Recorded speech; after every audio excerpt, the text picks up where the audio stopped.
Peace to the gods. Welcome back. So today I just wanted to talk about why submission to your divine masculine, to your husband, is very important. I know a lot of people might not agree with this, but of course, I'm gonna give reasons as to why I feel like it's important. And I just want to say, like, I speak on polygyny a lot because it is very important that we rebuild the melanated family. The fact that there is so much separation within the melanated community, it makes me really, really sad. The fact that we say that we want certain things, but we don't put in the work, it just makes me sad. But I'm very understandable. I'm very understandable because we all have to start somewhere. And I've been familiar with polygamy for a couple years now. So a lot of things with polygamy, it just doesn't faze me. I'm able to see it from a lot of different angles.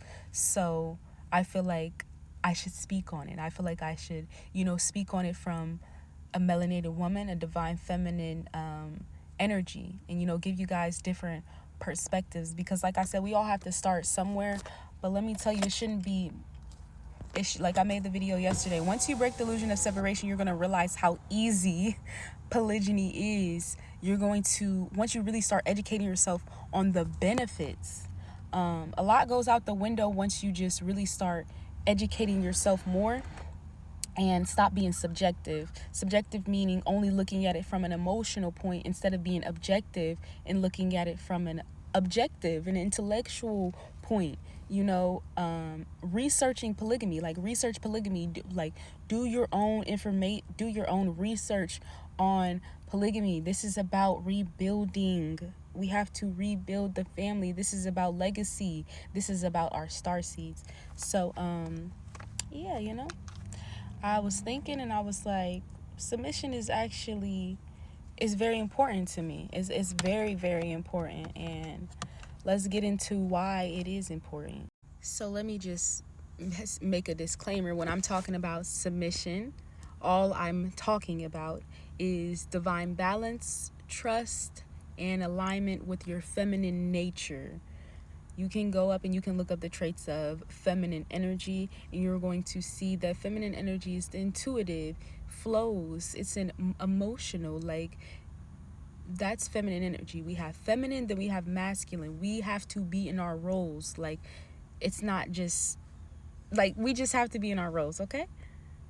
All right. And let's talk about why it is so important. Again, when I talk about submission, I am talking about divine balance. I'm talking about trust. And I'm talking about alignment with your feminine nature. So the first reason is honoring divine order. Because in a sacred union, the divine masculine, he provides the structure. He provides direction, protection, while the divine feminine flows. The divine feminine flows with intuition, nurturing, and she's the creative energy. Submission, in the context that I'm talking about, means trusting the masculine to lead spiritually and also to lead energetically, as long as he's aligned with his divine self. Like, he knows who he is. It's not about being obedient out of fear. It's about surrender out of love and divine trust.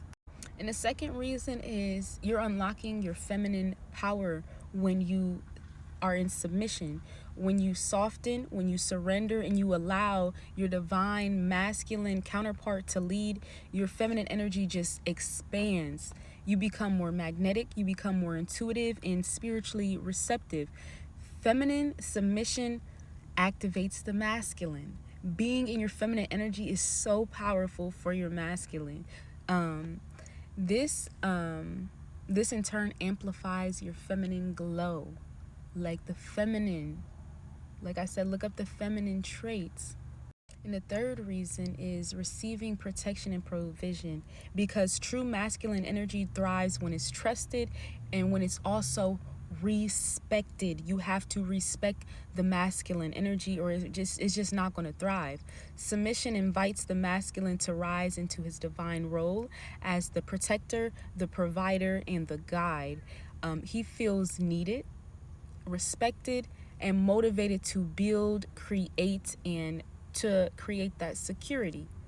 And the fourth reason is creating harmony in polarity, because divine relationships thrive on polarity. If both parties are trying to lead, trying to control, trying to dominate, this is causing resistance within the dynamic. But when the divine feminine relaxes into trust and the masculine rises in leadership, energy flows freely. That's when divine union becomes possible.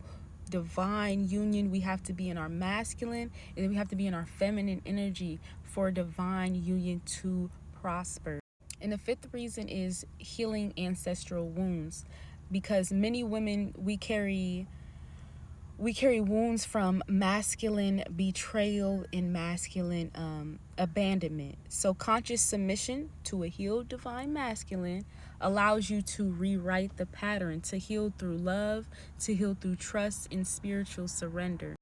And the last reason is co-creating with the universe. When the masculine and feminine are aligned, they become more powerful manifestors together. The feminine vision combined with the masculine action births divine purpose, families, kingdoms, and legacy.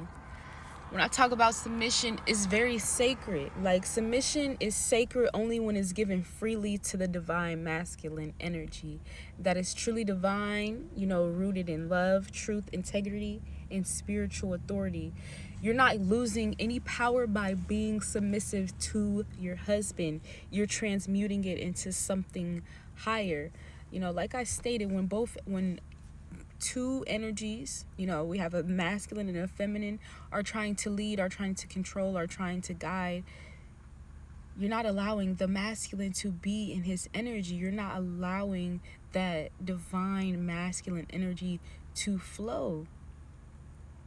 And I just want to quickly give some divine feminine traits, that I found, so we know kind of like, what it looks like. So we have intuition, that deep inner knowing, trusting your gut and seeing beyond the surface. Receptivity, open to receiving love, support, ideas, and divine guidance without resistance. A divine feminine energy is also softness with strength. Your gentle, nurturing energy that doesn't need force. Her softness is power. Divine feminine energy is in flow. It moves with life rather than trying to control it. Embraces change like the moon cycles. Also nurturing, caring for others, the earth, herself. Divine feminine is a natural healer. It's a womb of creation. Sensuality, being sensual, fully present in her body, honors touch, beauty, pleasure, and sacred sexuality. Also, creative power is also divine feminine energy. We birth life, art, ideas, and transformation, whether physical or spiritual. Sacred silence, finds peace in stillness and listens deeply. Knows not everything needs a reaction. We got emotional wisdom. Divine feminine energy feels deeply. Also expresses emotions authentically and uses them as spiritual guidance.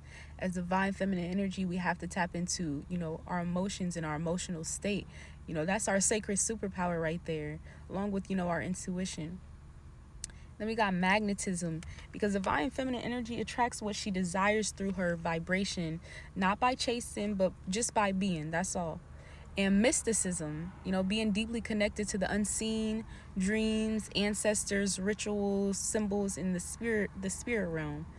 And then lastly, divine surrender, knowing that surrender is not weakness, but trust in divine timing and divine order.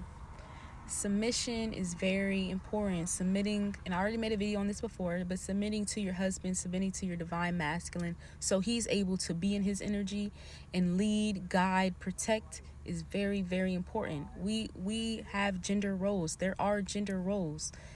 We're the divine feminine for a reason.